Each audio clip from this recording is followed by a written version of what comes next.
Lori Wallach here with Rethink Trade.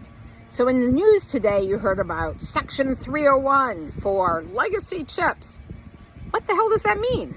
So legacy chips are the computer chips, microchips that are in everything. Our cars, our phones, electronic equipment. They also have military uses. These are the older generation of computer chips and not this newest high design versions, say, used for artificial intelligence. And the US is starting to make more microchips under the bill called the CHIPS Act from 3 years ago.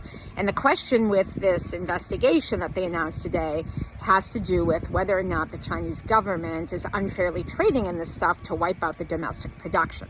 So Section 301 refers to a section of the 1974 Trade Act, and that law was passed by Congress to delegate authority for the executive branch to investigate whether another country's conduct is in some way undermining the U.S. interest.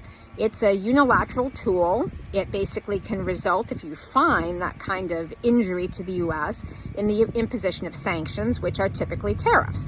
So this is the legal mechanism that President Trump used in 2018 to put up sanctions for a different reason, tariffs against China, for different kinds of potential behavior that was against the U.S. interest. And so to translate it out for what it means for your life, if you want to make sure that we can have reliable supplies of those kinds of products, cars, phones, you want to make sure the military has a supply of the stuff they need to keep us safe, then we need to make some of it. We pass legislation to try and make some of it. And now this Section 301 action is to try and make sure that there aren't imports coming in that could undermine all of those efforts that have been started to create production of more of that stuff here.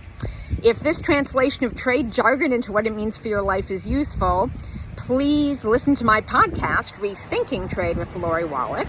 You can follow it here at the link, and just keep an eye out here for more updates as trade news arrives. We'll be translating in real time. Bye-bye.